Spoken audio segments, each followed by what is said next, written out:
Bible text immaculate. I will grant eternal life. Duh. Watch how complications lead you to despair, dead root trees. Life is simple, like a sun, and any reason I present. Won't you play the role of Anne? Sanctify my powers and... Neckbeard Noose is a heavy ambient duet band from the second dimension. A place you know better is hell. We were platinum selling artists in hell, but decided the scene was becoming too saturated, limiting and boring. Meow. Meow. Meow.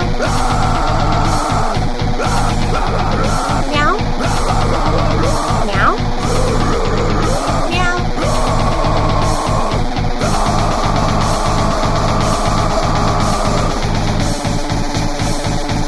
And then we began focus on escaping to the third dimension to continue our musical careers there instead. Using dark knowledge and help from the second dimension, we eventually cracked open a portal and found our way into Dallas, Texas, United States, during the COVID era of 2020. There we found two bodies nearby and desperately possessed them before the 3D environment could tear our unstable two-dimensional souls apart. We like to claim that we invented a new subgenre of metal, a genre that uses minimal musicians, minimal real instruments, and mostly DAW sounds and melodies. Seldomly metal, we call it. It sounds like a huge band, but it's just us two and the PC. But if you took me hostage and threatened my life over it, I'd probably tell you that we were merely an experimental new metal project, just to avoid death. We embrace metal as equally as we mock it, because nothing should ever be taken too seriously. Here we are, 5 years later, still in the flesh with 3 albums released, several music videos, and my ferret Tootie was there to see it all happen. Our second album, Miasma Cocktail 12 Ounce, was released just before Halloween in 2022. The album of grief, an album about the life I lived before I entered hell and possessed my current body. At that point, Jess was still unable to recall where she came from, but I was a physician named Davide from Venice, Italy during the Black Plague, dealing with the grief of the environment, the loss of my wife, and eventually the loss of myself. The album makes references to the 5 stages of grief through 5 unspoken title tracks, named after plague mask ingredients. Degenerate was the first release and first track on the album, representing nonsense out loud, in a way that symbolized the proud comeback to the metal indie scene in a big way, as a recognizable multicellular creature, as opposed to an unevolved amoeba. The music video was shot at 3 a.m. off the Red River in Oklahoma. Only one allowed on this stage is Bowen, and that's only if he's having a panic moment. That is people. So there's the one person off again. Plus, he'll give me something to do with my hands, but I don't know what to do with my drums. Because I really don't know what to do with my hands. Like, I don't.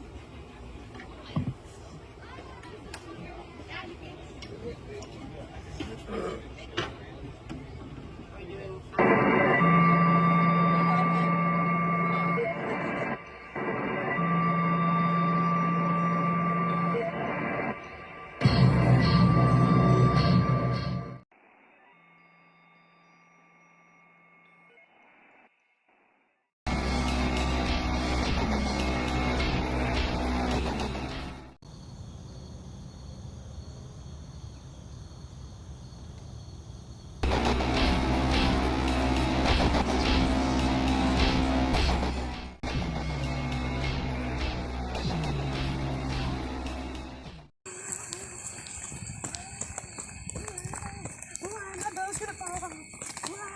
It's literally falling off it. Alright, take, fix it.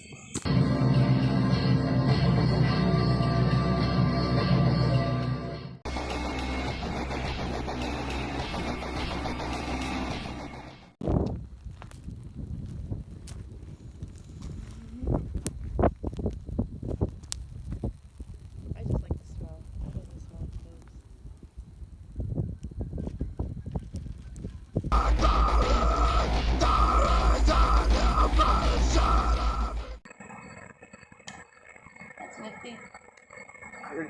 Yeah. Oops.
didn't get footage. I thought I pressed the button when I didn't. I got it the second time though. It's good exercise. He also gonna play tag with me at like 4 in the morning when I do music. You doing it again? We'll try a straight line one into the field so I can stay more closer behind you. Okay. Where Like more toward that tree over there. Move toward it. Starting from where? Alright, I'll just race you to the tree. Oh, Go.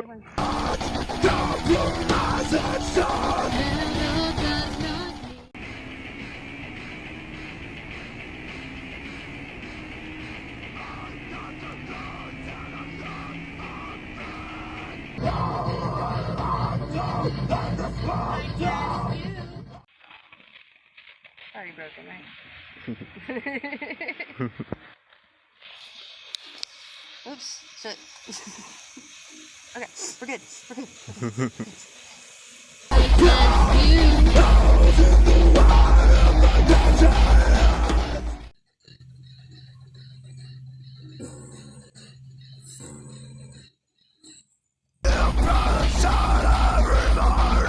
Hey, slow trash guy.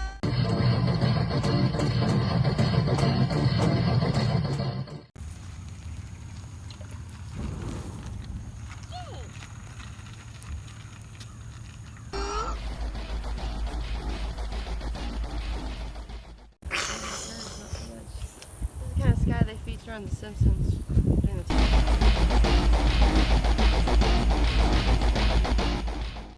I didn't even say go yet. It's okay, go.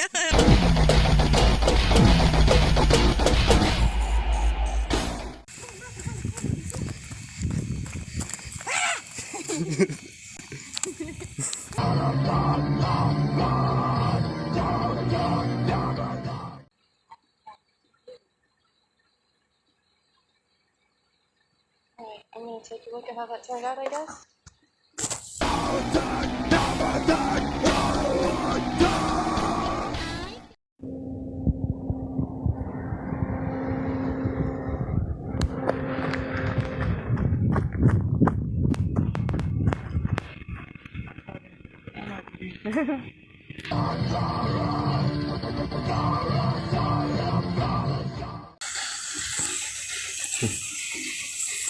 I don't know, I need something to do. You don't have to get rid of me.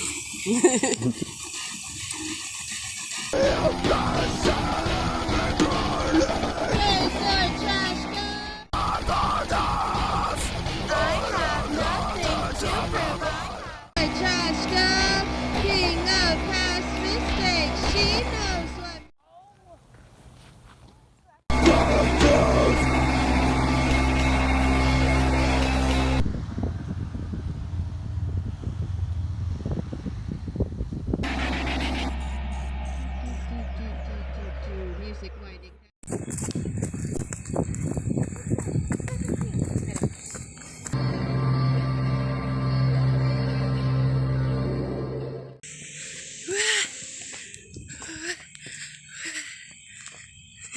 That one was pretty good.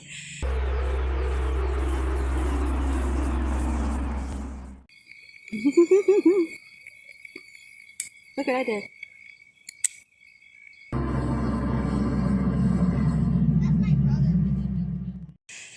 And go.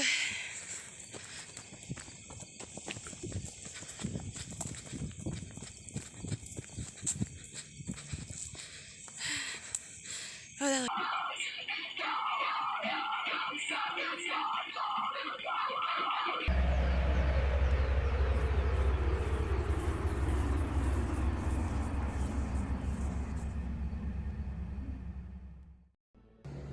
I actually met Jesse through my best friend. We were all roommates at one point, and then we moved in together at another location, and we were roommates a bit longer.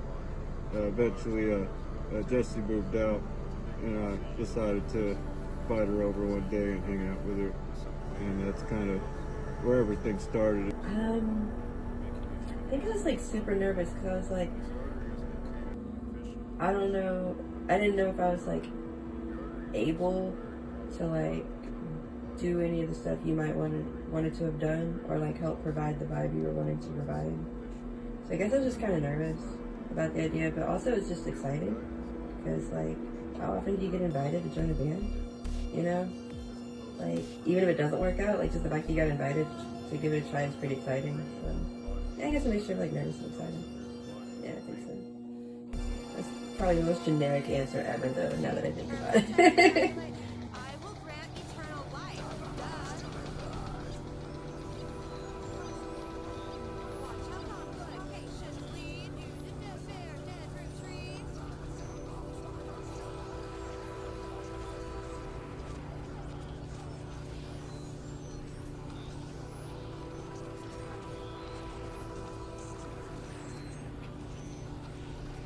Our third album, Peanut Butter 20 Ounce, was released on World Snake Day, July 16, 2025. The album of healing, an album about rest and progress, taking a minute to look down and appreciate how far you've climbed as a person or artist. No new memories have been recalled from this era, but spiritual insight was gained instead. The album breaks the fourth wall several times and makes references to prehistoric superstitions and practices. There's a captivating yet short noise track between each two songs, forcing the listener to look within themselves repeatedly along the 20-track journey. Punchline was the first release, a song about demonic forces struggling to survive in a world through nefarious internet fandom practices. The collaborator, Wolflow, was discovered through our music show. He became a big fan of ours, and we eventually started working together to release the track. To wake me from a coma, only fresh Lyme's disease can go with my corona. Cancer is the answer, paraplegic break dancer.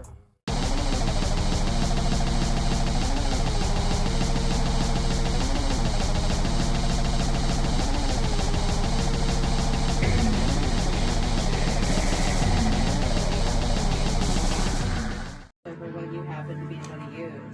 Because, like, me bouncing the way I do rhythmically is gonna make her, like...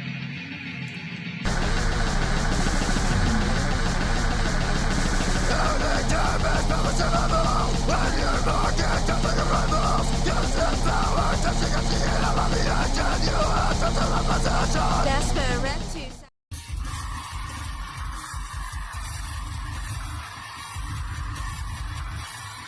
satisfy your needs. Roll the cursor, send donations please. Excitedly show you anything, but first watch me double till your eyelids fumble. Oh, looks like she's moving. Miss Luna, make a choice.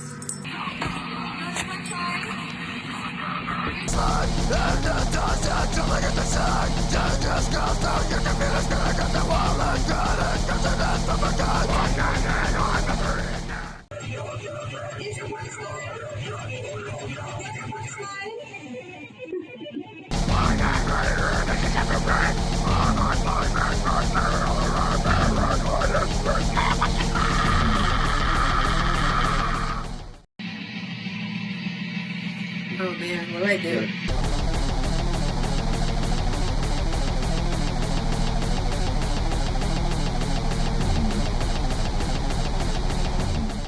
Oh yeah, I can't.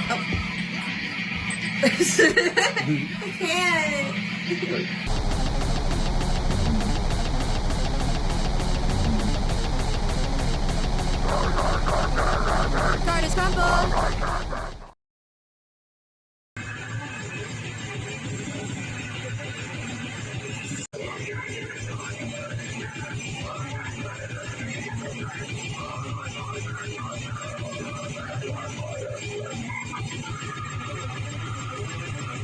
Bent and rubble.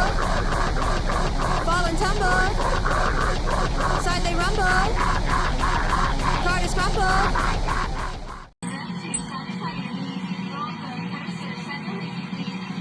Bent and rubble. Fall and tumble. Side they rumble.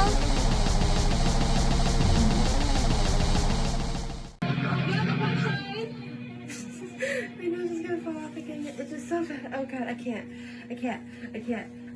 My nose. Oh, the feeling. Oh, the feeling.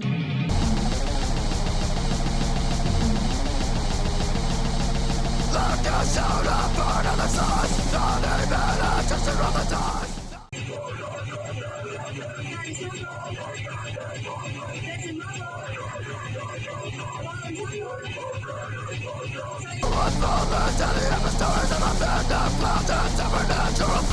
can see you recording the stream, eyes unblinking, pupils laser beamed. I want to breathe in my nose so badly.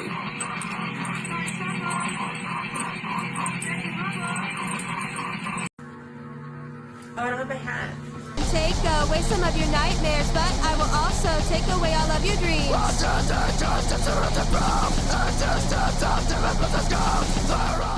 And my hat fell.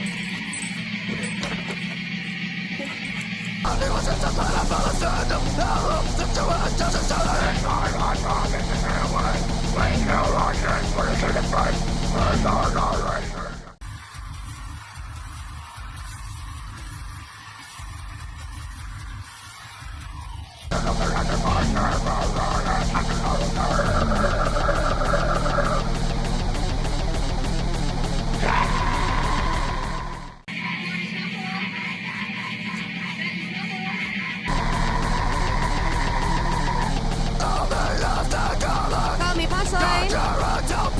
You're the punchline. Is the punchline. It's just really fun to watch you, I'm sorry. I'm the punchline. Call me punchline. You're the punchline. Is the punchline. Read 2 balls while holding the third one. Oh, I just changed the colors now.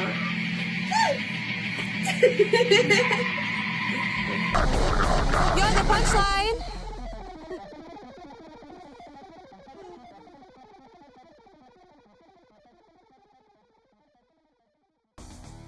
I've worked a lot of different jobs in my life. I used to move furniture for a while. I used to work in a movie theater. I was a security salesman for a very short time, but I only made 1 sale, and then they decided to do a refund and get their money back. So I guess it didn't really count as a sale. I've been working at a warehouse job now currently for almost 15 plus years now. And I was doing that while I was in college for mortuary sciences. Also a mystery shopper for a little while.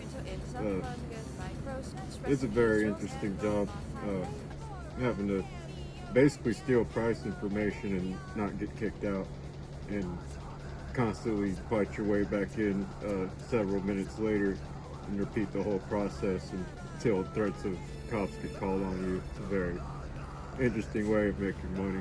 I was also a internet tech agent for a little while, helping people get their internet and their routers and their modems hooked up and everything.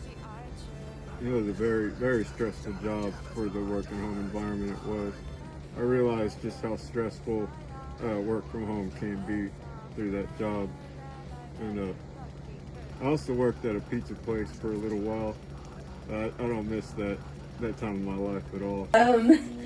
The first time I went to school, I had let's say school like college, I went for a psychology major and psychology major and a philosophy minor. I ended up dropping out due to mental health, ironically. It's kind of funny. The second time I tried college, I wanted to be an accountant, so I was doing that. I was working toward like an associate's degree in accounting, and then that was hard. But that wasn't the reason why I dropped out. But that was hard. It was doable, but it was hard. It was boring, but whatever. The next time I went back to school, I wanted to be an English teacher, so I went to school for English literature. Specifically to be like a middle school teacher, but I was still in like the literature phase. I hadn't got to the teaching degree phase. So that was cool. That was really cool. Dropped out of it for another reason. And then the last time I went to school, it was for music, and it was like a program where I could get multiple degrees of music simultaneously, because a lot of the classes overlap. So I was going for like a multiple major of like music composition and performance, music business, and audio engineering, and like one other one, but they all overlapped in some way. So it's like kind of like all the same classes until the final year, and I never got to that final year because I dropped out again. In June 2021, Jesse and I created a live stream music show not only to help promote our music, but also promote other artists like ourselves. Every episode usually starts with a live performance by us, followed by several songs by other artists via social media links. However, the first 5 episodes of the whole 100 episode series were still an experimental phase, so there wasn't much experience involved with stream software, applications, or most of the platform's live features in those earliest episodes.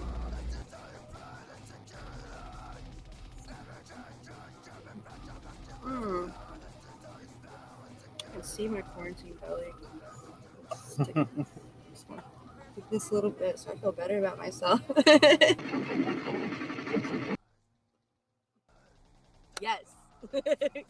Yes, everything. Everything about that was so trippy and I loved it. Yeah.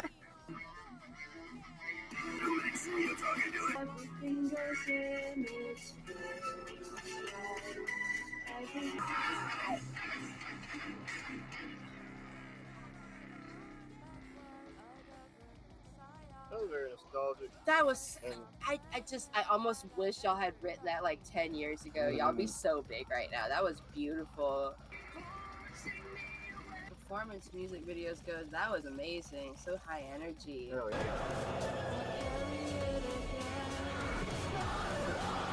Over time, we got better with live features in those earliest episodes. Over time, we got better with live streaming and found good software to optimize the music sound. Every episode ended with a display of our mascot, Tootie the ferret, while we begged our viewers and artists to pet her for us. We discovered many artists through this show, so some even much better artists than ourselves. We also found artists to collaborate with, and the show proved to be a fantastic idea and a wholesome getaway from popular music. We offer our newest songs in return for small donations and other perks in helping promote the music of other bands. Oh, that was gorgeous. Yeah, very classic metalcore tone vibe sound to it. There was, oh my god, that was beautiful. Much like Zachy Sickness said, he does have a bit of a Vile Valo kind of tone to his voice and a very His Infernal Majesty tone to his music. That's what I thought last time I heard this track too. But I'm going to name drop another band that I got reminded of listening to. For some reason, I got a similar vibe to Placebo, which is a British rock band. Let's do it.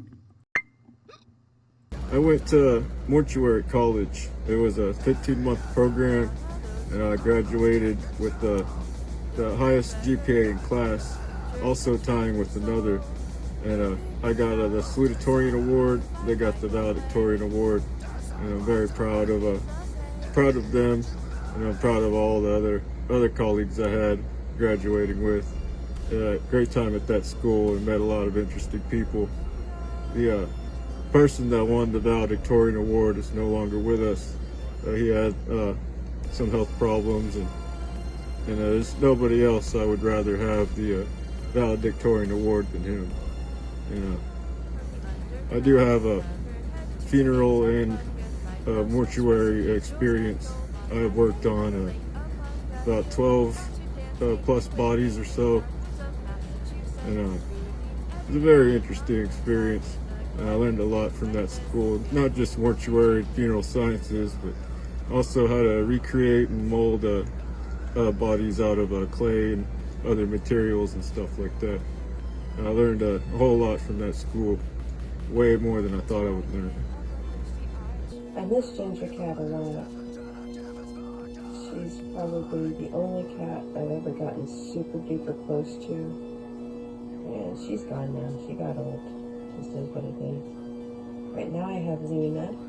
He's my husky dog. She's very much a dog. Very much a dog. Oh my gosh. Such a baby.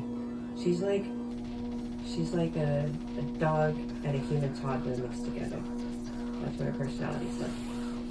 Very, very wild, but also very, very human-like. It's hard to explain. And then there's a kitty in the house named Athena who's decided that I'm her bestie now, so I guess she's my cat now.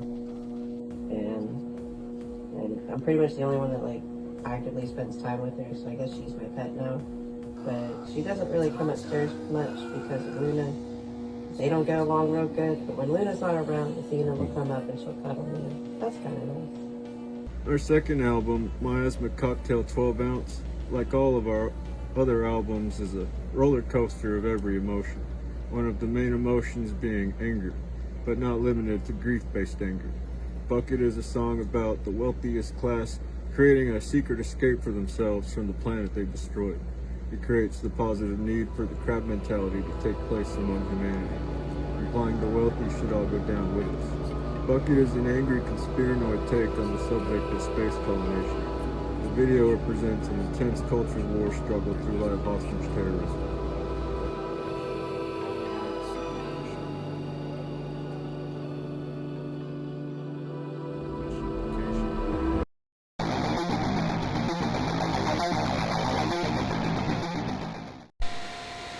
Hi everyone, and welcome back to the channel. Today we're going to be working on some frosty eyeshadow.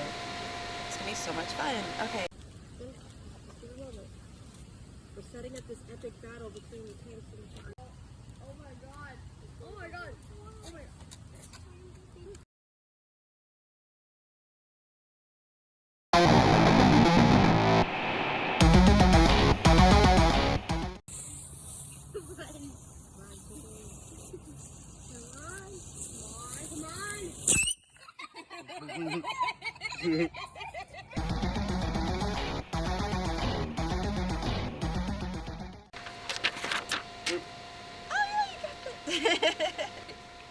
I'm so glad my face isn't here because damn, I can't stop laughing.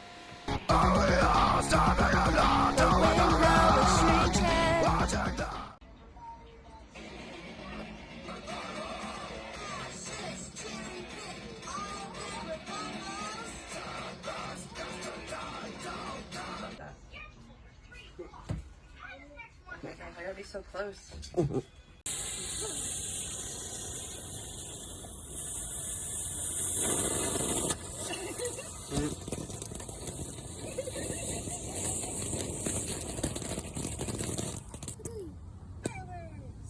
Hair caught on fire. Your hair caught on fire. Oh my god. But it's okay. Not your pretty hair. I know your hair's on fire, but it's okay.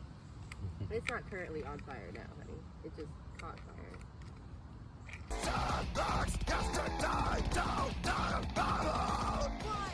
Than what you would normally do, but that's what I think would make a really cute look for today. Alright, so we got our pink. Let's start working on the blue color. Weird. I wonder what that was. Alright, so let's start working on the blue. We're going to do the blue on the...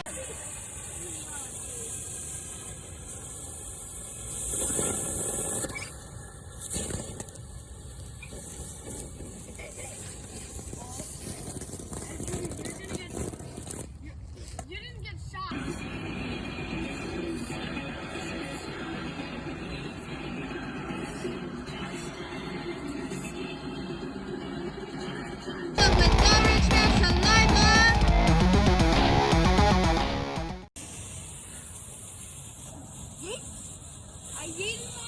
I yeeted my leaf. Oh my gosh. Oh my god. Oh.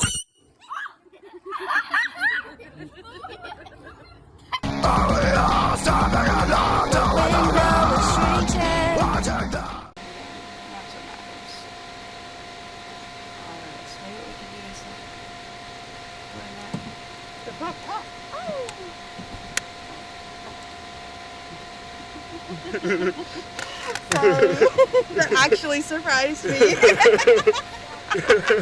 I was not ready. That's funny though. the record button.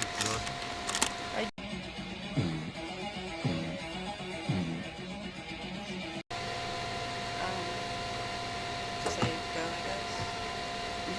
Go.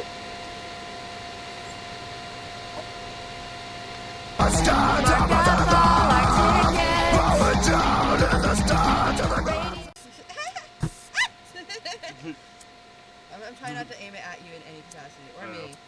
It's just like you earlier. It's scary, isn't it? Yeah.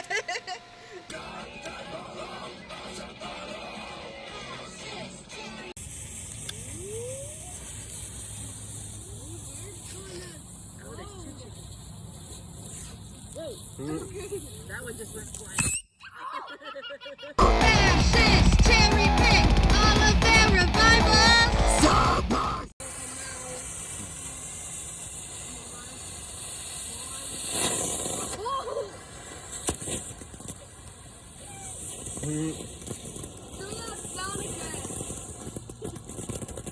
It's the chickens that make the sound, baby. I love those last little poo-poo.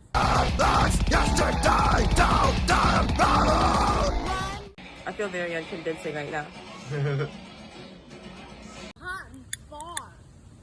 It smells like a hot camping.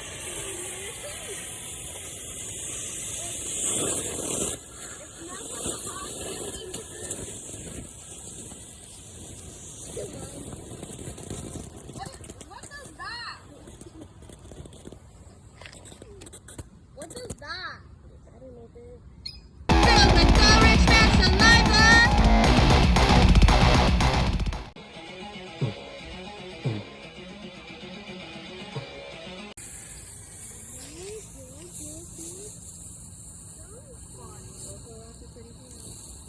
Come on.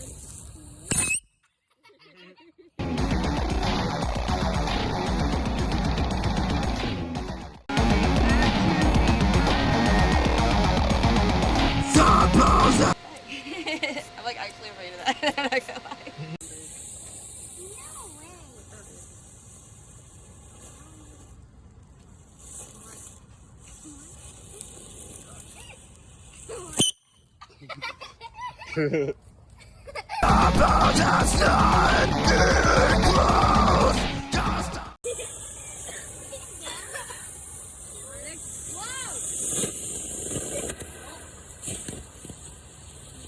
I'm just gonna light up the ones next to it.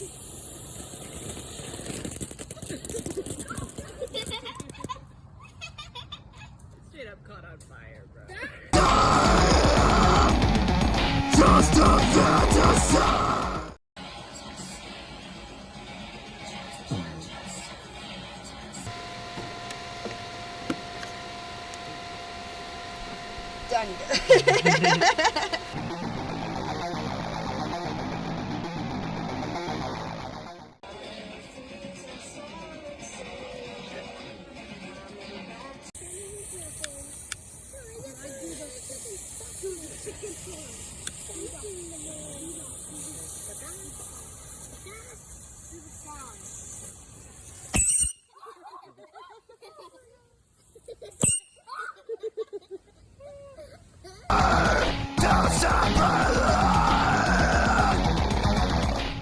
Rich man's saliva. It's recording, so I'm supposed to like hit you. Wake up. Yeah, got a few left.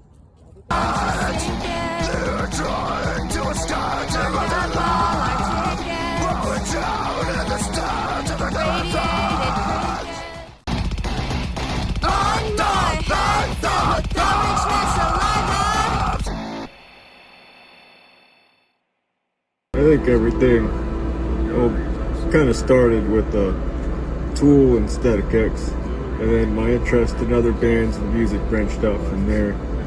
Several years later, I found myself listening to all different kinds of genres, but it seems like my favorite genres are within the new metal umbrella, and also listening to more progressive metal genres and stuff like that.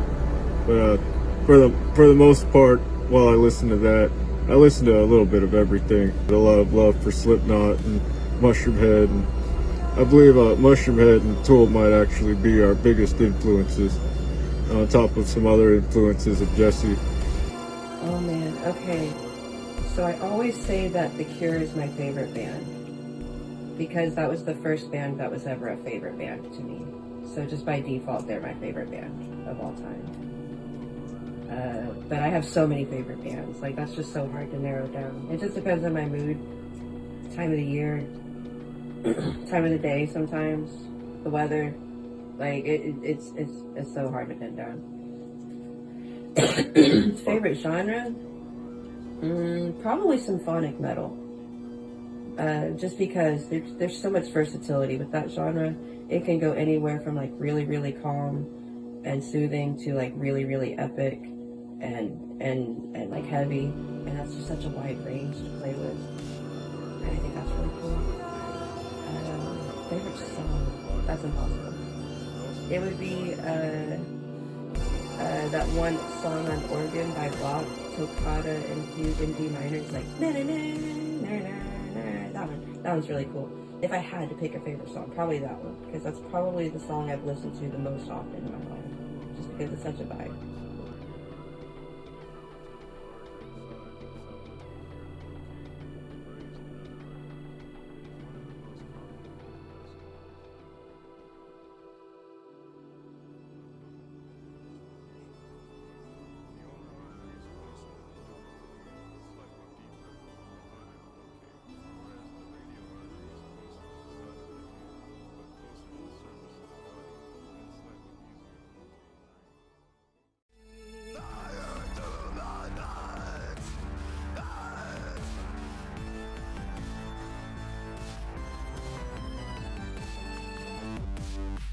Party like the target, a bloodthirsty archer.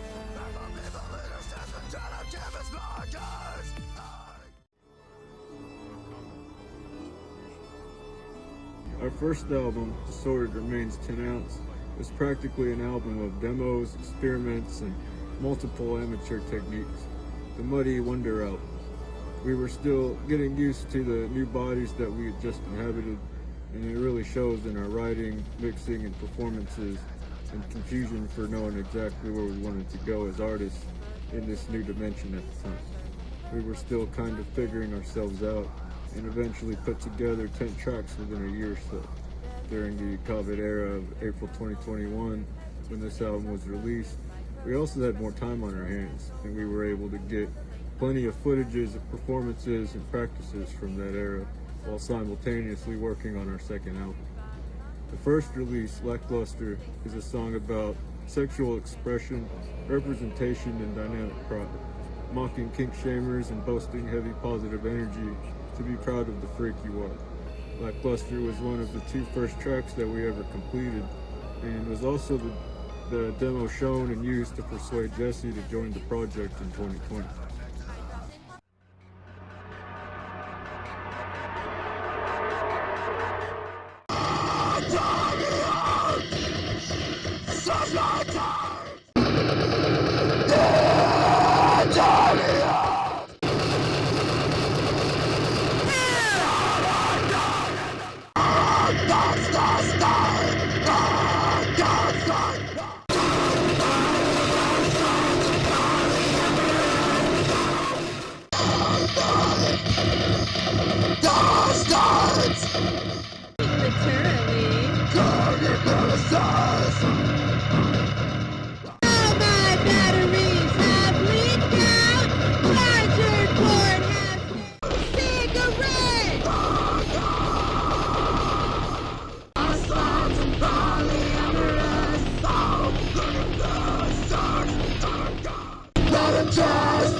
Tested, consent approved.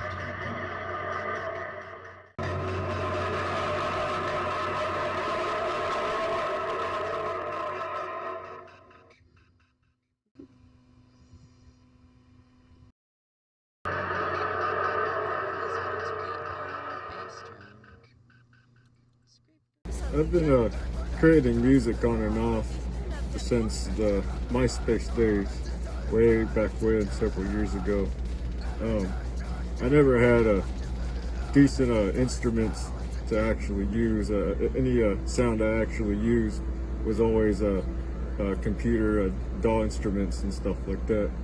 And that was how I first started making music way back when, ever since MySpace is still around and extremely popular than it is now.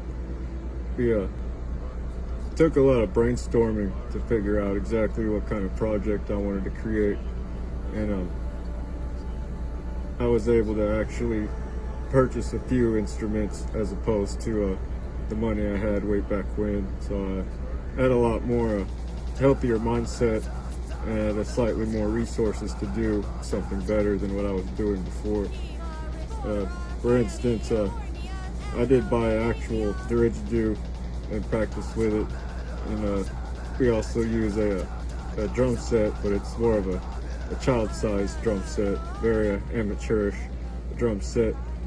And for the most part, other than those two instruments and two microphones, all of our instruments are just DAW instruments from a digital audio hardware and software and stuff like that.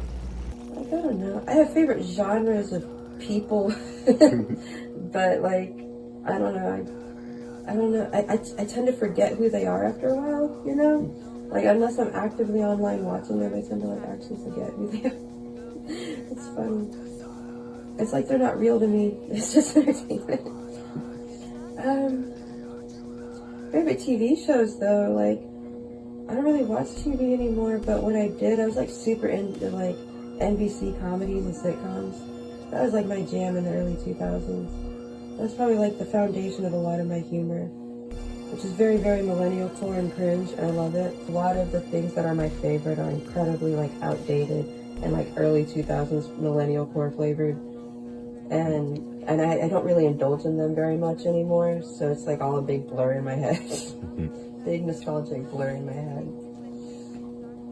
Because I don't really like watch shows or TV anymore, and most of the stuff I watch on YouTube anymore is like history documentaries and comparative mythology documentaries. That shit is boring for most people. Lucy was a champagne-colored pygmy ferret, and also my first ferret. She was adopted by an ex-girlfriend who lived with me at the time. I didn't know what to expect, but eventually I fell in love with the ferret. She was very playful and obsessed with climbing to very high places in my room. She became very territorial at the couch, and bit most guests who tried to sit there, and often just tore up the couch. And Lucy was there when I graduated from college and saw many study sessions and some of the more nicer and wholesome parts of a now dead relationship.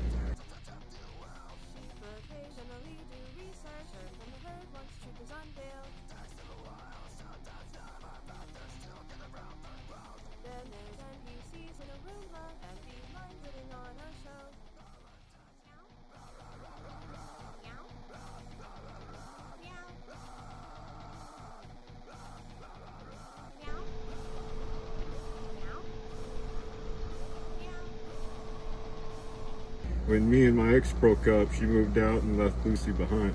I took care of Lucy like my own child and also got her a boyfriend, a darker, sable-colored ferret by the name of Jesus. They wrestled all the time, not too roughly, but intensely, competitively, nonetheless, and often torpedoed each other off the couch and off other various furniture.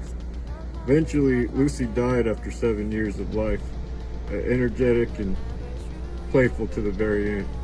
She was buried off the coast of Lake Ray Hubbard in Texas. We will miss Lucy with all of our heart. She saw the earlier years of my life where I still needed improvement. Rest in peace, Lucy.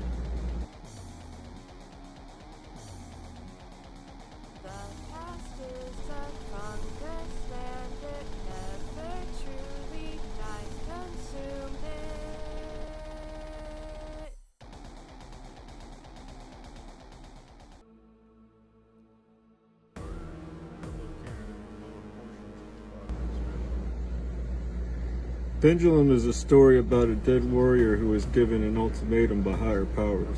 The ultimatum being an A or B choice. Either live every life in human history, including the ones that he brutally murdered, or live in hell until he's ready to live every life in human history. This is actually the standard A-B choice given to all humans after death by higher powers, and most will pick choice A, but to the worst types of humans, it is truly a hard choice to make. We once decided to create a video for Pendulum, but started working and promoting the next album instead.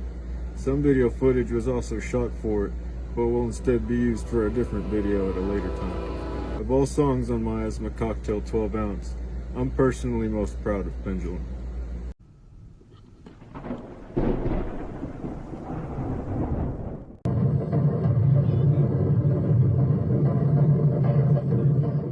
You're watching the 100th episode of the Weasel Box Music Show.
Can't believe it. How the time flies. It was only yesterday we were doing this shit.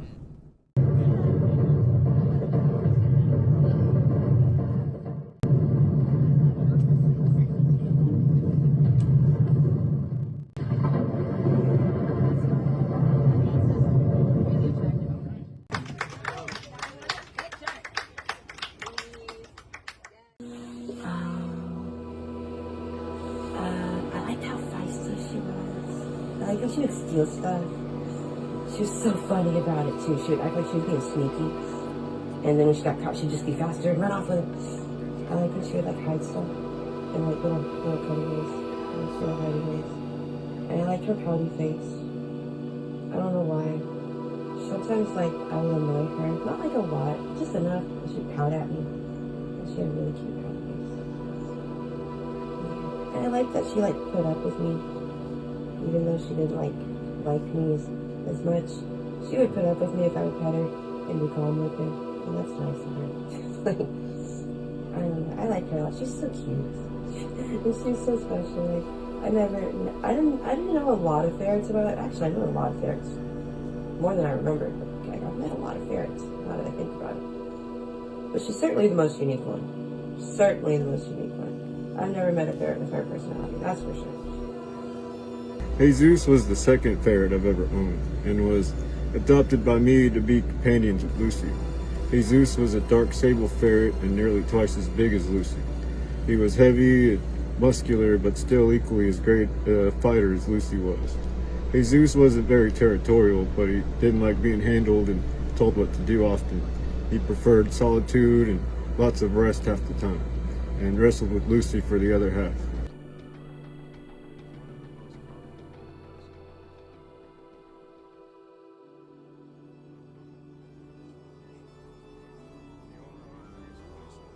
He was the calmest of the ferrets, but still competitive for fun. He was very accepting of rules and environments, generally a peaceful, gentle ferret.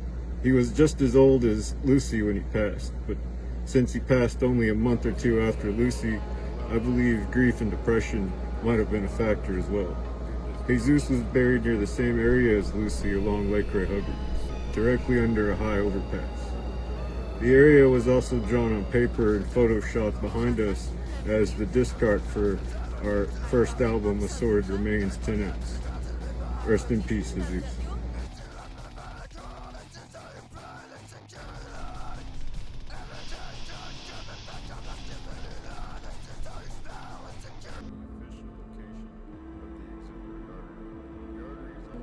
The perspective I took when I first started writing the lyrics was like just the concept of a family scapegoat, or just like the scapegoat of like a group, whether it's like a work dynamic or like a family dynamic or whatever. And instead, like what I wanted to do was like make it to where the song was like less about less about feeling the victimhood part of that position of being that person, and like trying to find some sort of empowerment in it somehow, because whether it's, you know, a delusion or mental gymnastics or not, like if you're in a powerless position, like the only power you have is to like give yourself that power, and that's kind of what that song's about, but from the point of view specifically of like somebody who's being scapegoated. Yeah, that's probably the most concise way to explain that.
Tootie was the fourth ferret I've owned and also our official band mascot.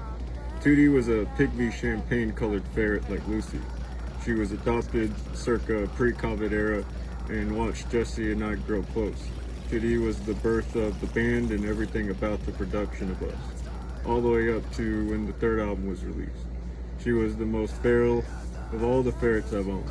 Tootie was very territorial and a rough player. It took her some years to learn how to be a nicer ferret, learn to cuddle or lick, but even then she'd still follow her licks with surprise bites to prank her victims. Tootie enjoyed hiding a lot of items, more than any of the ferrets I've owned. She had stash spots all over the apartment. She'd get very angry with me and do war dances to express herself when I dismantled her stash spots.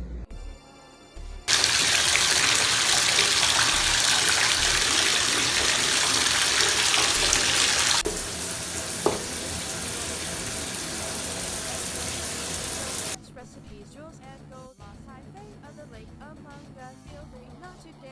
2D saw nearly every ending of all episodes of the Weaselbox Music Show, or about 80 to 100 episodes at least. I never actually counted. 2D passed away on July 16, 2025, coincidentally the same day that our third album was officially released, and also a week before Ozzy Osbourne's death. She was buried in the front yard of my house with the help of my roommate's daughter, who also loves 2D. Rest in peace, 2D.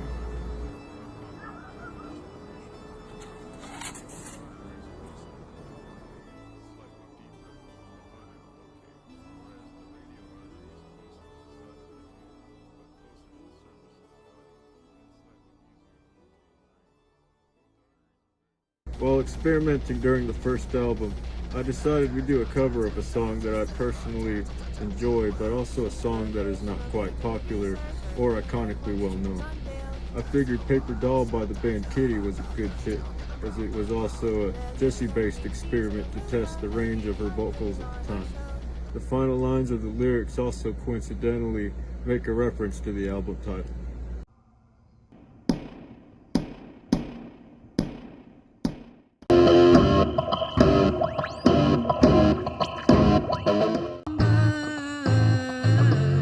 She's just a paper doll, that's it. Just a paper doll. Knocks me down.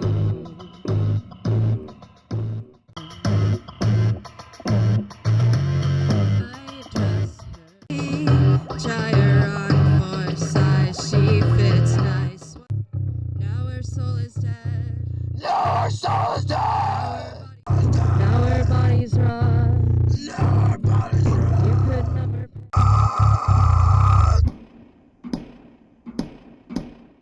her face, but don't take notice. Her arms, please don't take notice. See it in your eyes, and she knows you have her soul. And she sees it in your. Now her soul is dead. Now her soul is dead. Now her soul is dead. Her body's raw. Now her body's raw.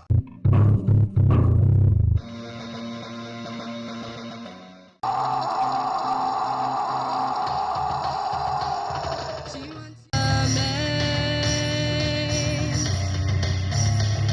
She wants a man.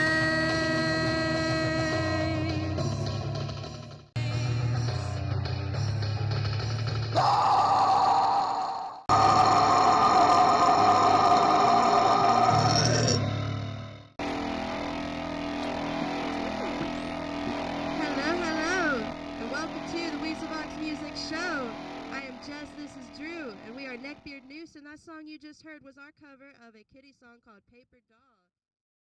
We discovered an artist by the name of Midnight Lost through our music show.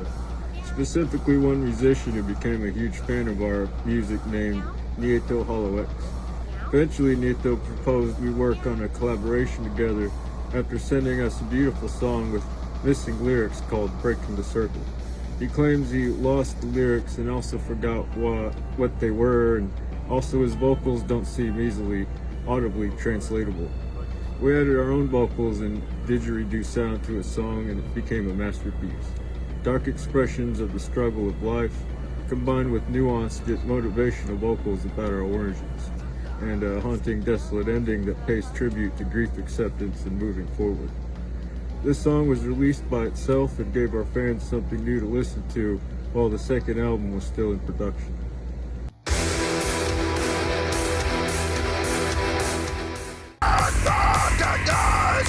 All the brothers now goes on.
Hornet's Nest is a song about wealthy and powerful people getting away with the same heinous acts that most civilians would get lynched for. A song about wishing that karma would work its magic faster. There is political symbolism in this song, but we don't typically make political statements unless it's through song and melody. We prefer our listeners to figure out on their own where we stand politically on all things because we are artists and not preachers. Hornet's Nest was the third song ever completed, and like Lackluster, we created a musical visual for it.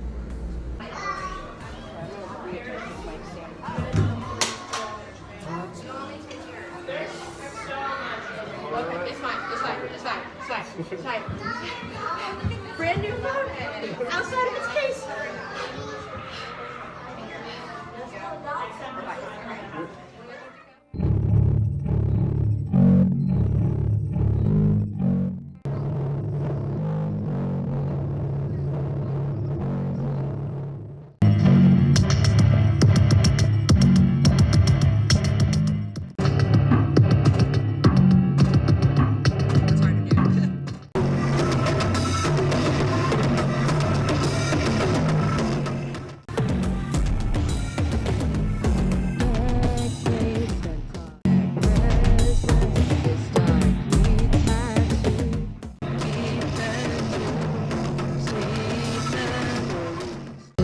Disguises are rousing doubt.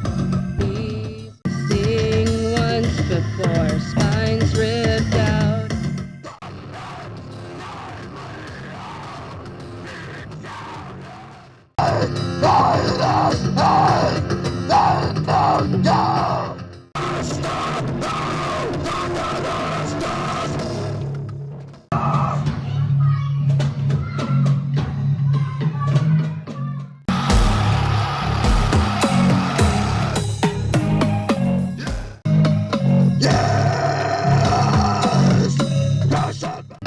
Wait till things reach your way out.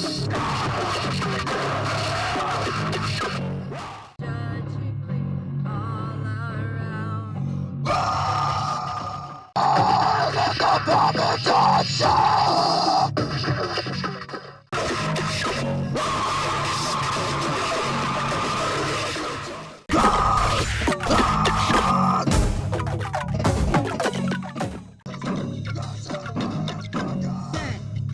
Fire to the hole. To the hole. Nest set. Fire. Set. Fire to the hole. Nest.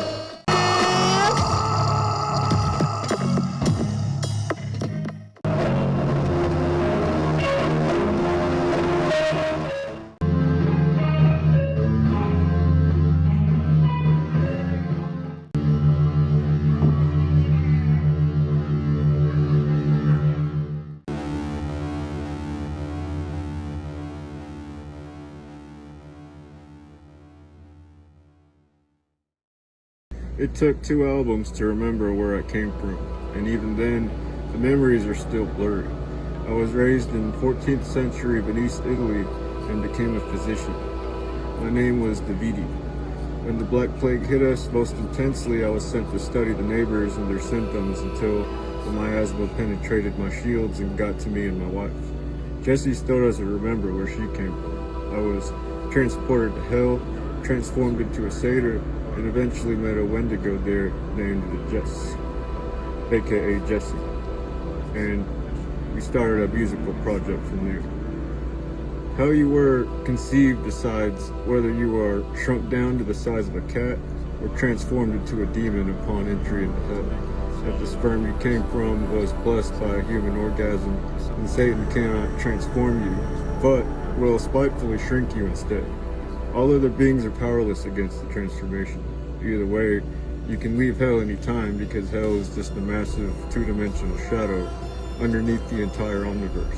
You can easily wish your way out of such a weak energy field, but the only other option is resetting your memories and living every life in human history, one by one, start to finish, until there are no more lives left to live.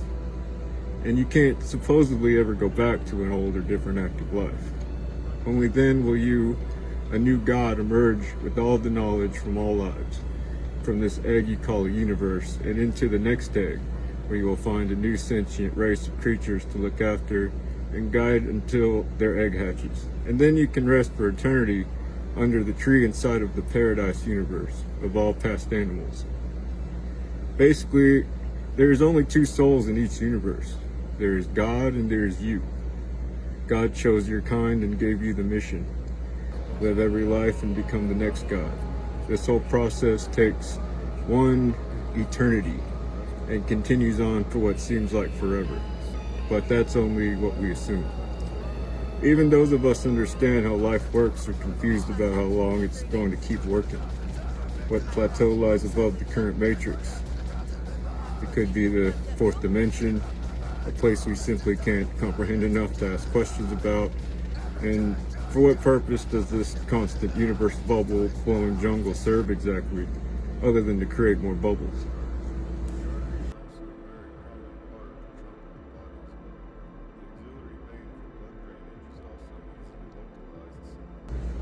Perhaps some beings simply aren't evolved enough to comprehend the question, let alone the answer. But patience is a virtue, and living your daily life until you've lived every life is the same as effing around and finding out.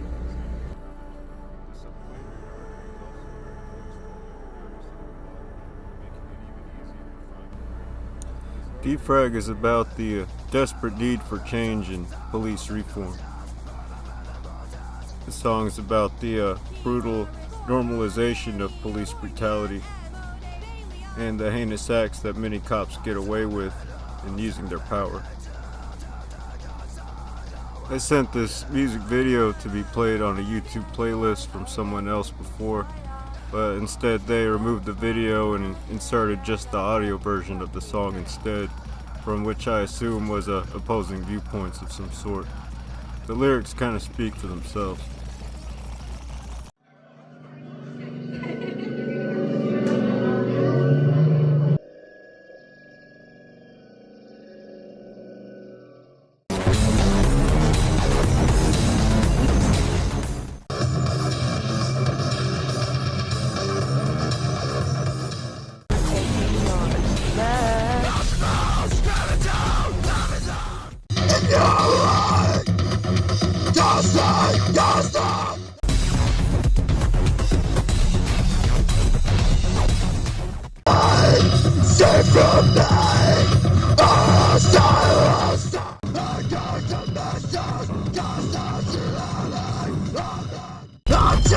With the best judgment, you claim and say you have permission to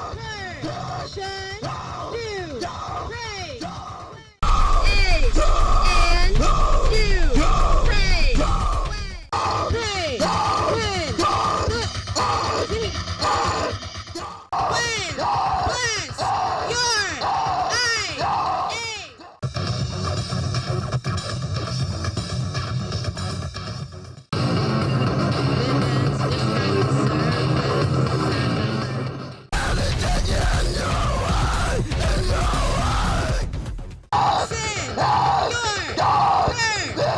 when bless your eye.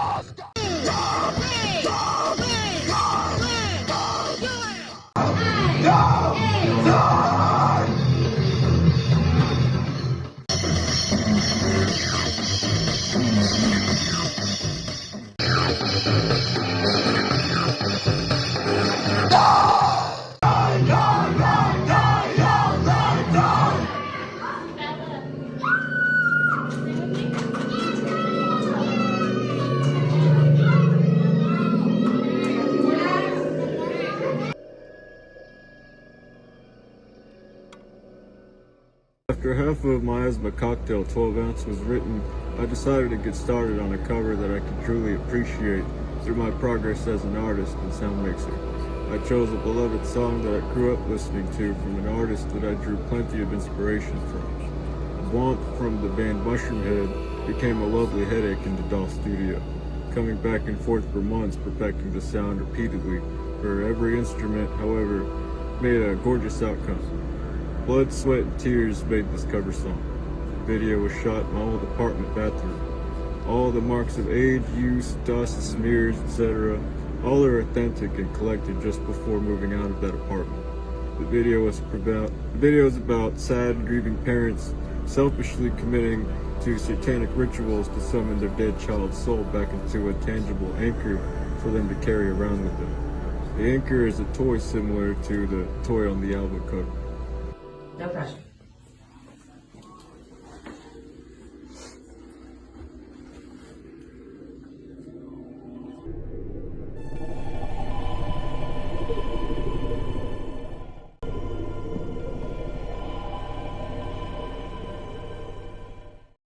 Like no joke. I gotta try to smile.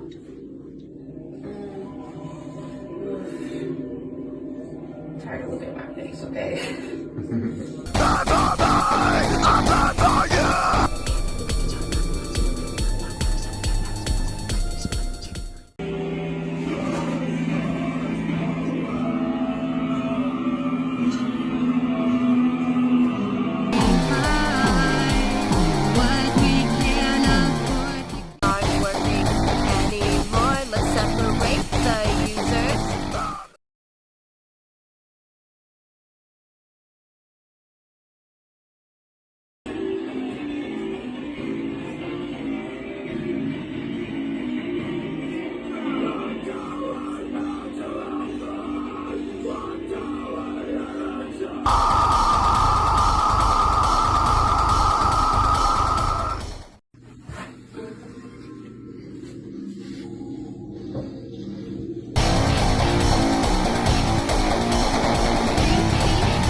Gross. Might be too chunky.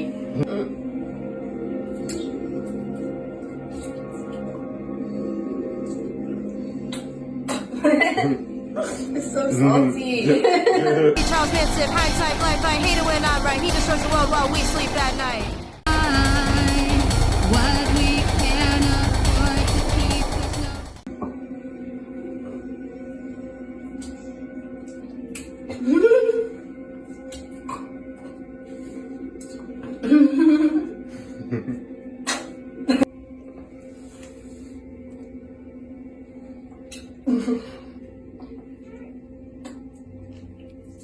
Gross.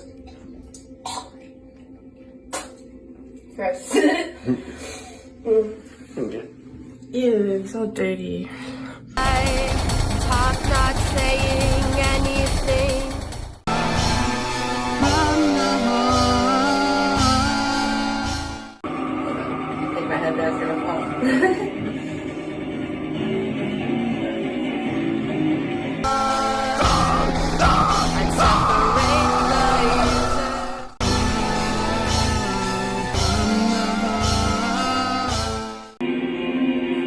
Details I just studied in your bathroom. Just looking for something to stare at.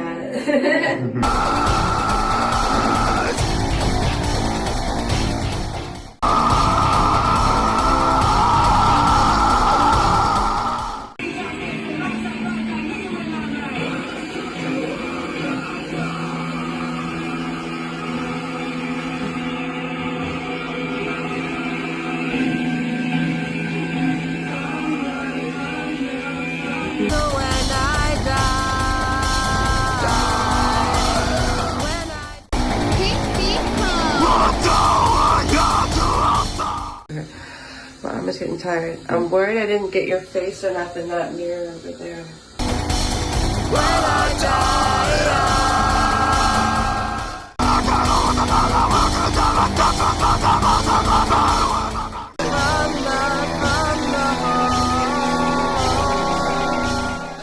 like I hate it when I'm right.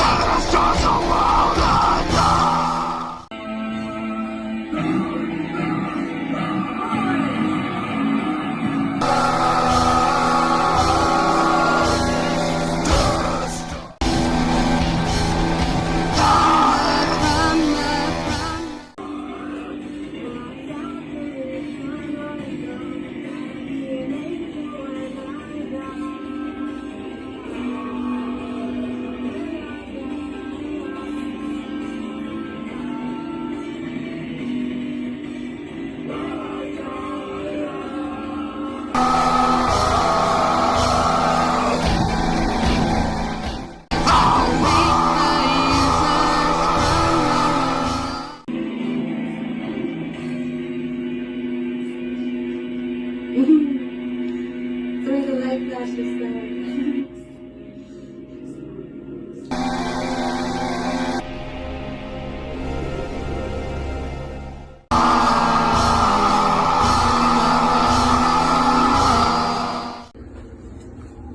Just starting out.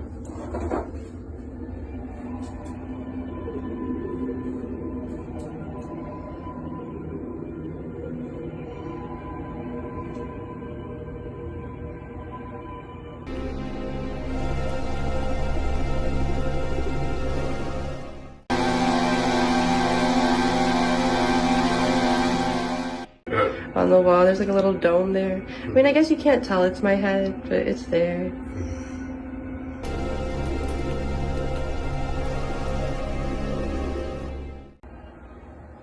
Oops, I went too far on that one. Of languages, I am Jess, this is Drew. Well, part of him, anyway. He's gonna be...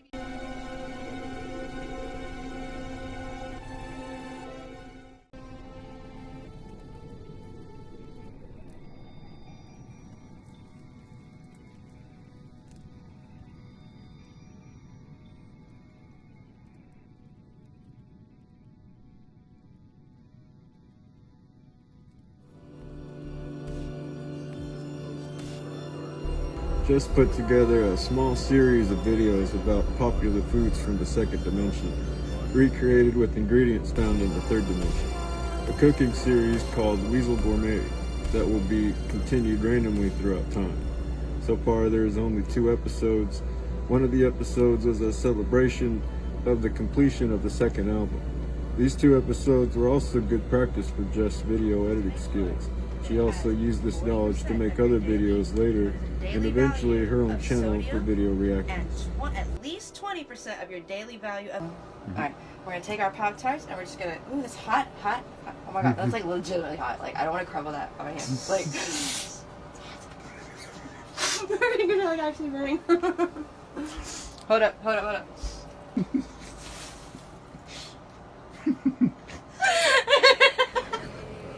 My fingers are so much. Just put that bitch on top. Oh, it's so cute. Oh my god, that looks so good.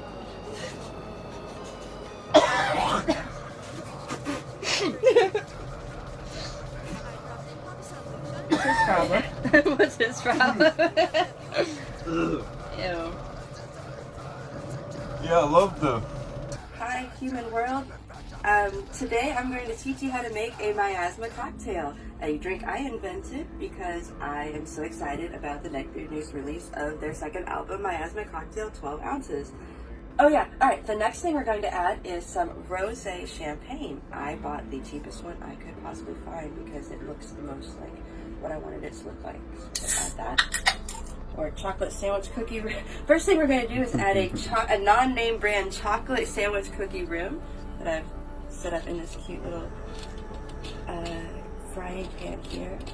Strawberry syrup on the sides of the cup. Ice. I don't have a ladle, so this spoon is just going to have to work for now. I give it a 6. A 6 out of? A 10. A 10? It hasn't made me throw up yet. I guess we'll try another one. Let's try another one. 6, 6, 6! 6, 6, 6! A piece of this and I bleed for you! 6, 6, 6!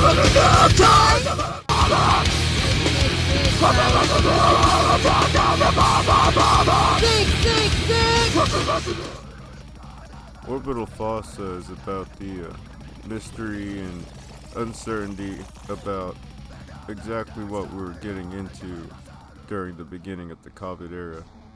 It was about the COVID shutdowns and everyone being stuck in their homes and just not really knowing what was coming next.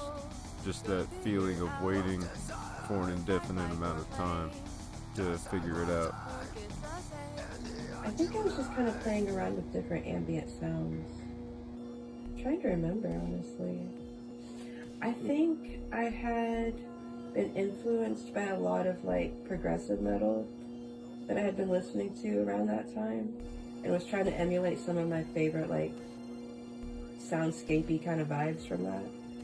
and like trying to do it in a way that was like obviously done on a computer but sounded close enough to what I was trying to emulate that it just like it could like mesh together both ideas that like, hey, this is obviously computer generated or like a computer synthesizer, but I know what they're going for here, and you know, like I was trying to do something like that. And I don't know if I really like succeeded, but I liked what I came up with at least. But I think that was a lot of that specific song was probably influenced by like some of my favorite elements from like progressive rock and progressive metal that I was listening to around that time.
Juxtapositioner is a concept about a very specific and powerful demon that can be summoned by saying his name once.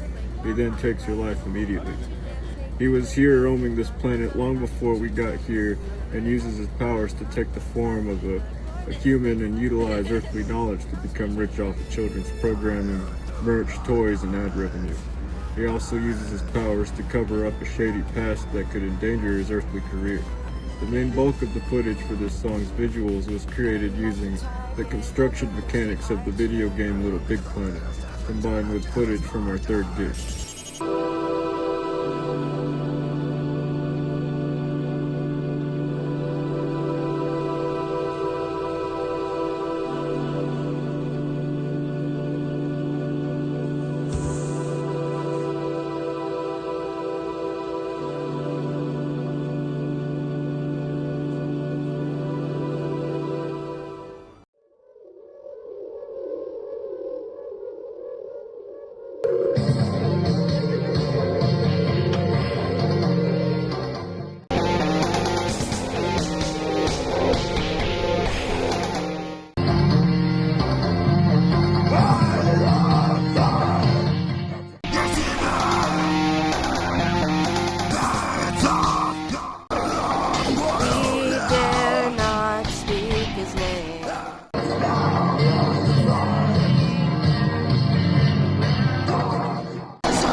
The Thief and the Cobbler.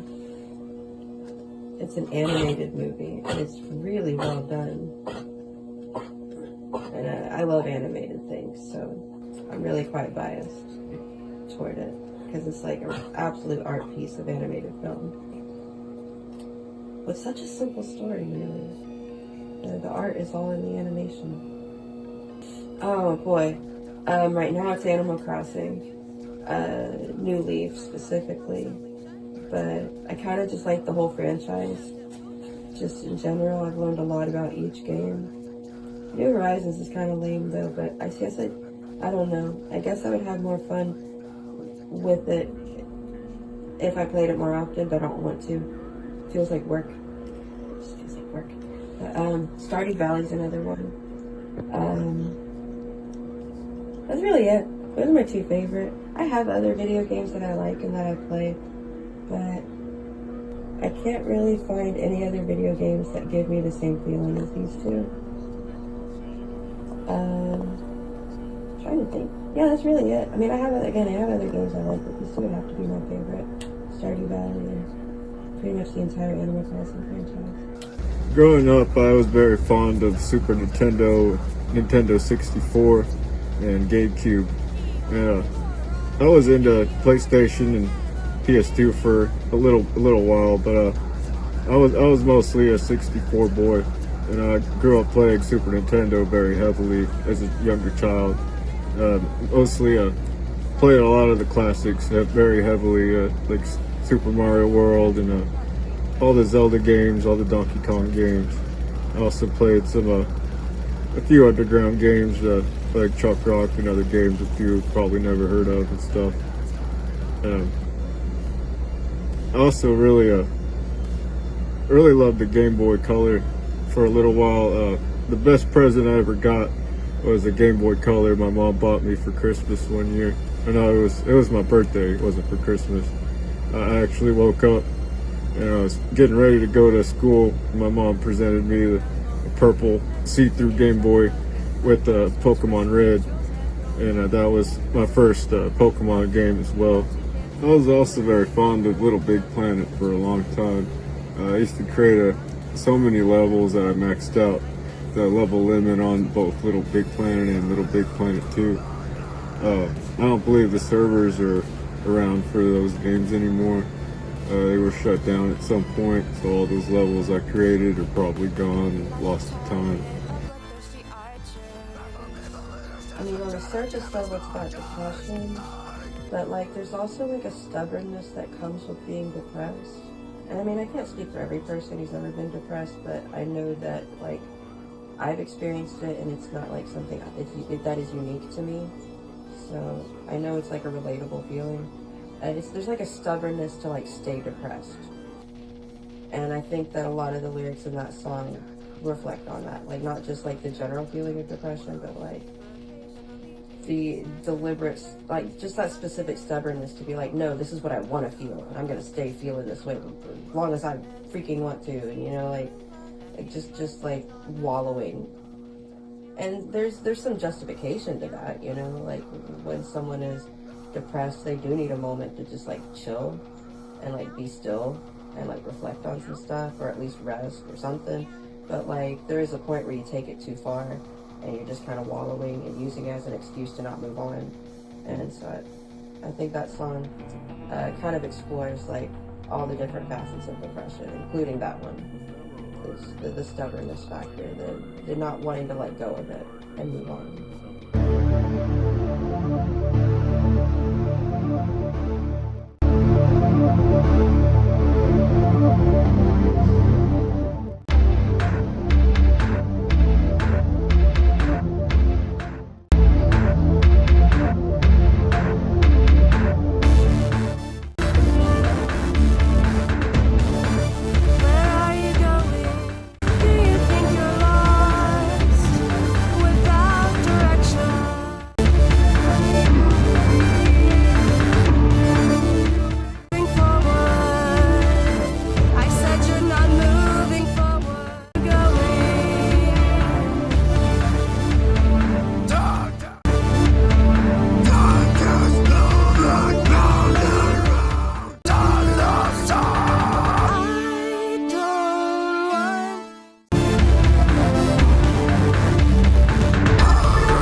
Everything's already synced up. I don't have to like do my little blinking or codes or anything. This is so weird. Hello, friends and strangers. I forgot my own intro already. We'll start over. 1, 2, 3, and hello, friends and strangers on the internet. I knocked my headphone cord out of the headphone jack.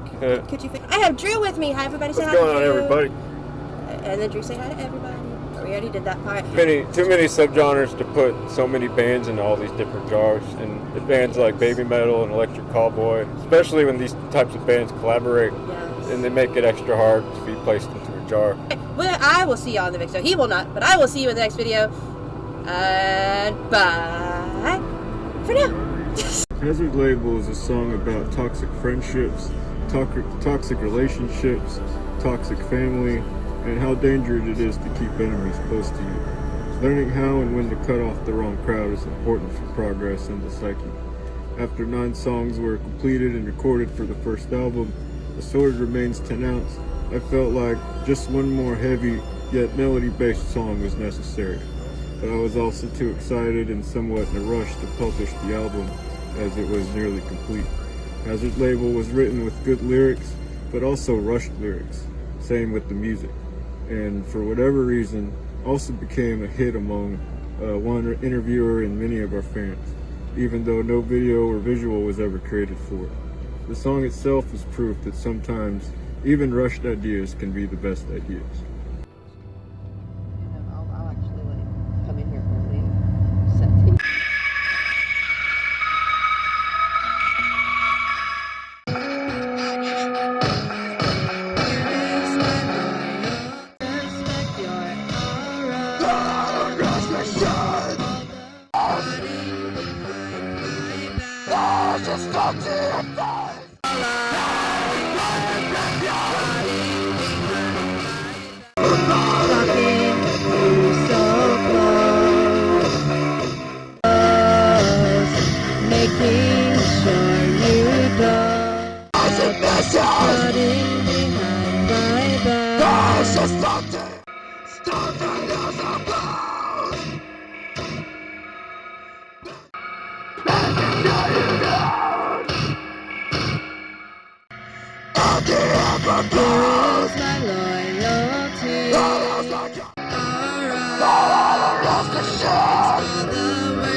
I don't know where we are now.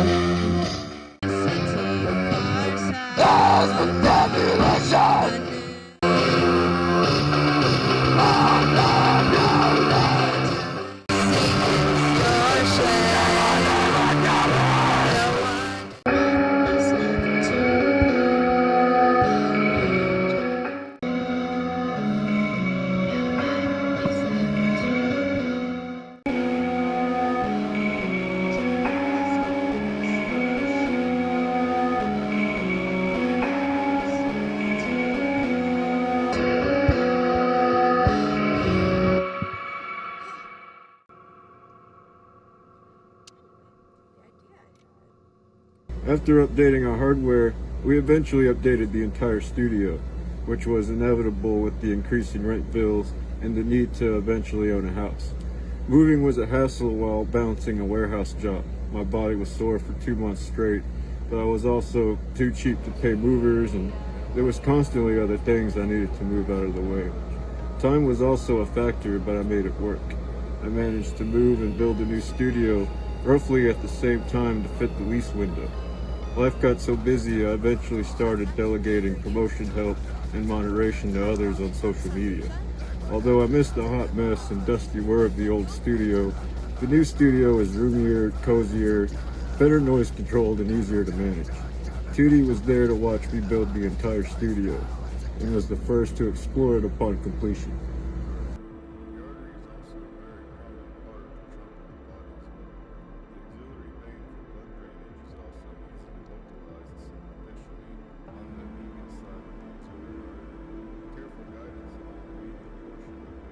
Muted is a song about power-hungry admins and moderators from social media chat rooms and groups abusing their power to projectively bully outsiders and people they generally don't care for, especially ones who invoke fear in individuals for fun and clout while using threats of banning. Muted was the first song we've ever written next to Lackluster, but the song it's undergone so many transformations that it's hard to say when it was officially finished. I'll never know why the frames in the video got flipped around and off angle, etc. Could be the editor application couldn't handle several frames changing color so fast, or it could be that angry spirits from the Red River during the Degenerate video invaded our hardware.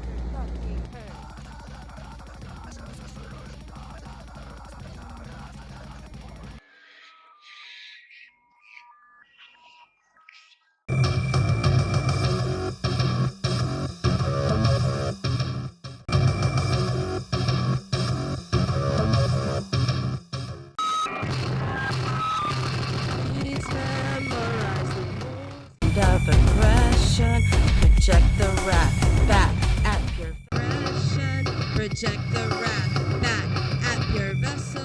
Not break or save you because I hate your face and I split the cancer cells. Mute me good, Daddy.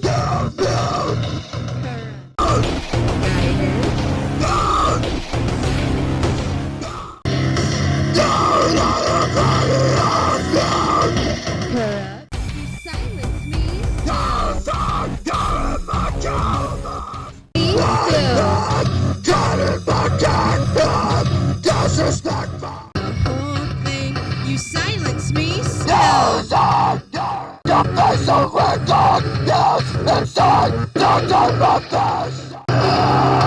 Mute me good, Daddy.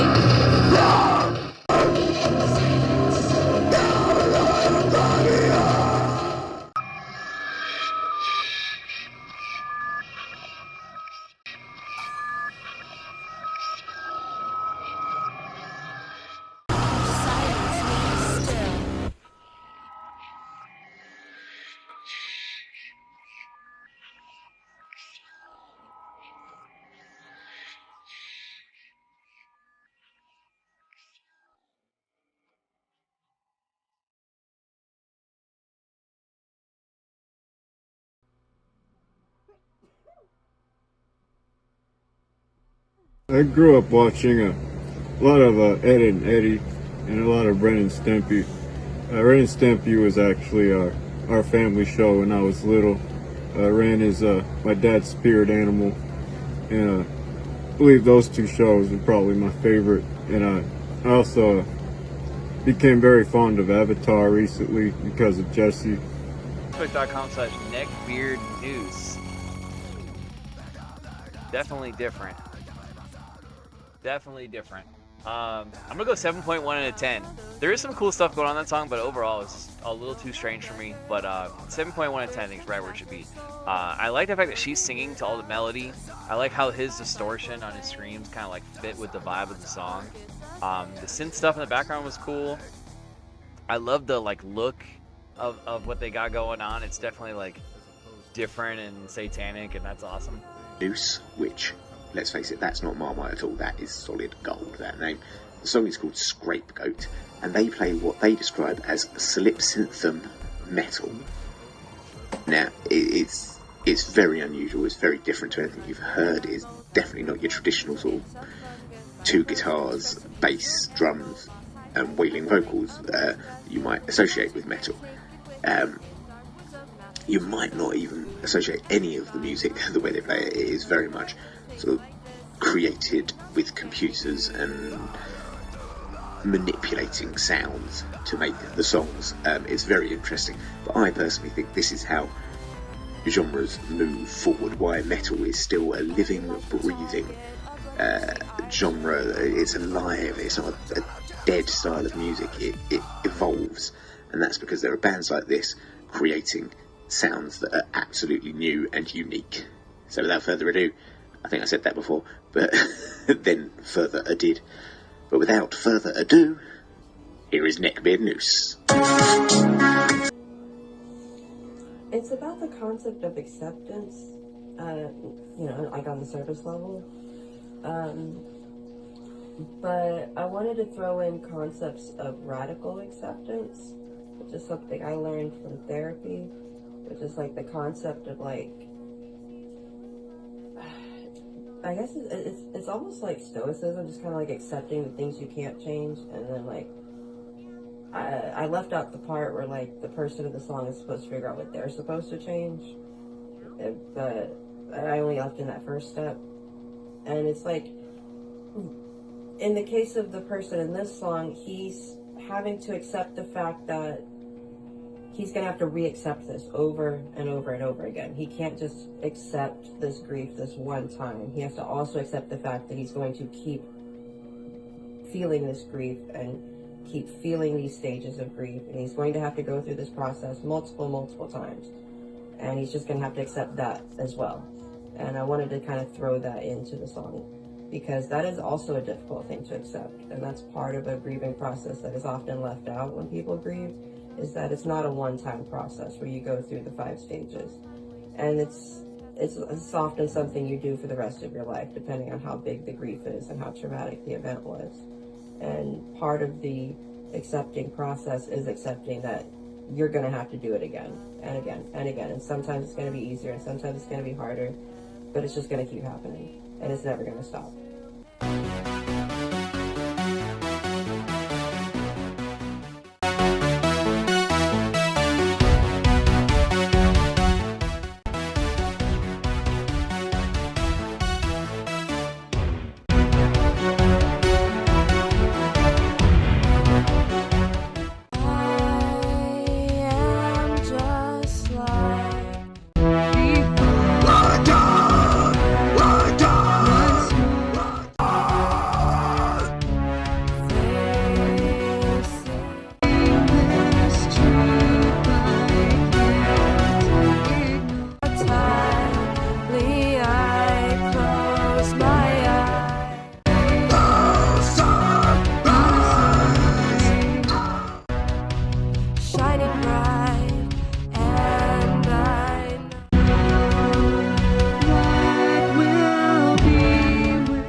Once upon a time, Jess and I would create videos to help promote the artists from the Weaselbox music show that lived outside of the Spotify and YouTube worlds. We achieved this by playing video games and having their music played in the background instead. However, we eventually discontinued the gaming videos due to a warning strike about the titles of certain songs, creating a bad look for our channel. on top of the amount of work put into every video versus the shares and views they got. Our old gaming videos are still up on our channel for now, but we no longer make gaming promotion videos. If you have enough of them, they start fighting each other. You come back to 3 fights and stuff. Oh dear. You get to see like the real kind of hell you come back to as like a parent or just a manager or something like that. That's fun. I left you guys for like 5 minutes. Yeah. So he's still hard at work. That's cool.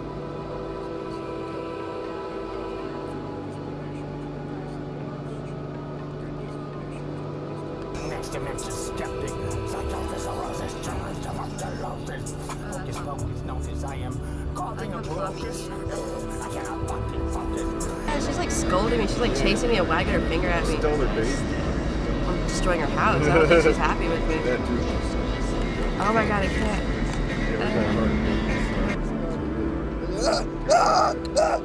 Send your links to neckbeardnoose@gmail.com and don't miss the new and improved Weasel Wax music show.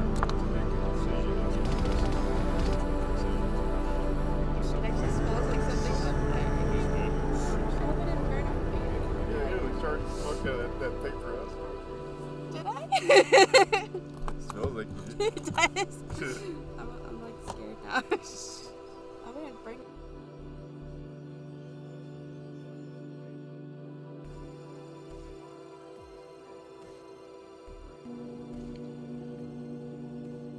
Probably 2 cents, just because it makes me laugh every time you sing it.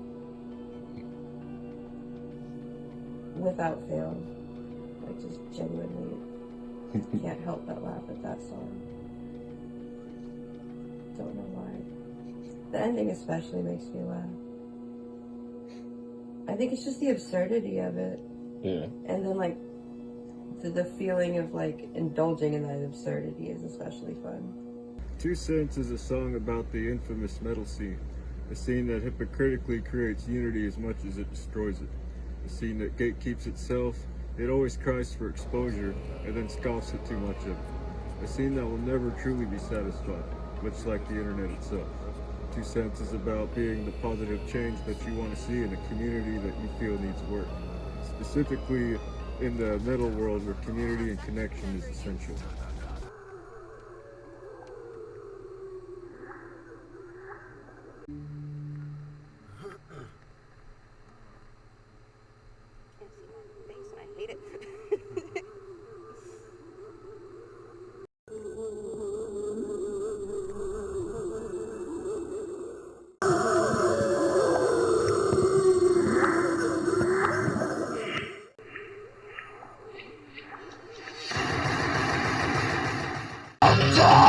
Like a bargain to choose and gaslight, still do what you have to think.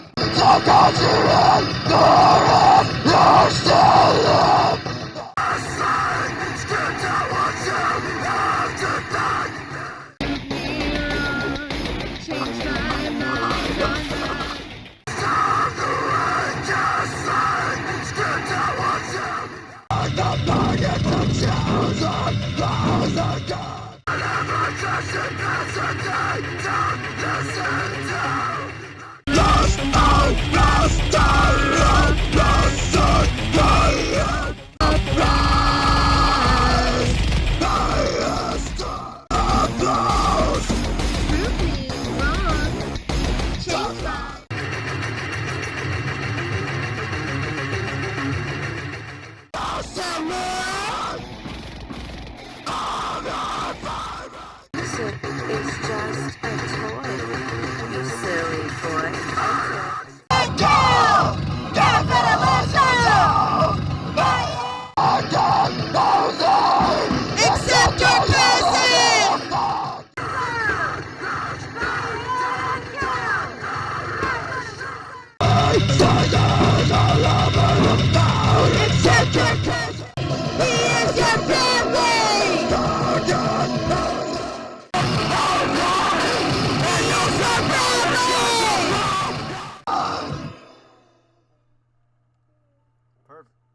Euphonamine was my first attempt ever at creating music.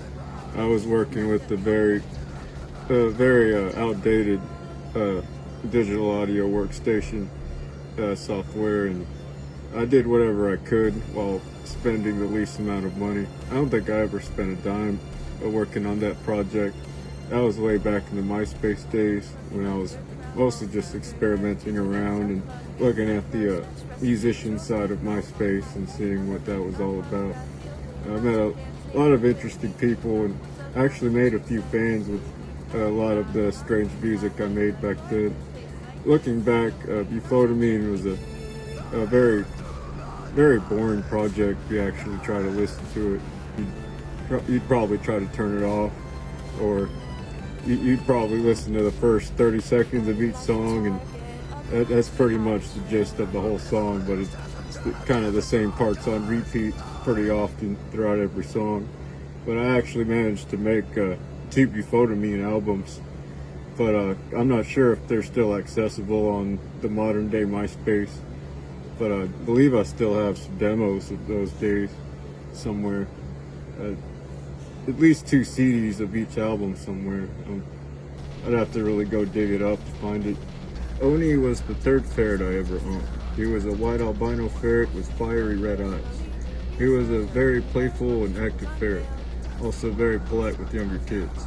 Due to his bright white fur, we could food dye him and change his colors for holidays, and he had no territorial bones in his body, but he still loved claiming items and hiding them under the couch, including spoilable items that would stink up the house, like broken baby bottles full of milk, etc., stuff like that. Oni was there when I first met Jesse back when we were just roommates. Years ago, I lost Oni in a terrible accident. His life was cut short, but his memory remained heavily within me. I once had a dream about that ferret after he passed away. He jumped into my arms and I could feel his warmth and energy. I pressed my face against him and told him goodbye in my dream, thus achieving the closure I needed. He wanted me to put him down on the floor, and that was the last thing I remember. That dream inspired me to write Moonboat, a song about pet grief and the concept that pets use moonlight to watch over you and also visit with you occasionally. Many references to the dream are in the lyrics, the song about a stunning expression of complicated grief and a tool that I personally use to grieve with also. It's the longest song that we've ever released and the most emotionally charged song on the first album. Max Cavalera from Soulfly once said that when you perform a song about a dead person, that person is summoned and watches you play for them up close. This song was also written in lieu of that concept, but for pets instead of people.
Grief is a complicated journey. It haunts us all and slows us down, affects us all differently, but a loud void nonetheless. There is no easy route around grief. You must walk through it and develop a callus for it, a mental scar for each bereavement. But we can walk together and make it easier for each other. The future is bleak and uncertain. These bodies were old when we first possessed them, and we're not sure how long we will be able to continue doing this. We might eventually switch to creating EPs only. We might decide to stop creating music videos for our songs altogether, or even go on more hiatuses in the future. The truth is, we don't know.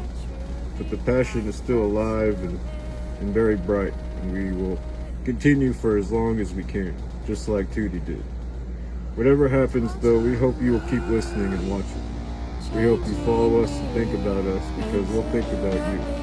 We hope you use this film to grieve. Remember your own mortality. Remember your own pets. We hope you'll stick around like Tootie did, just like you stood around to the end of this film. Thanks for being a part of this. Thanks for watching.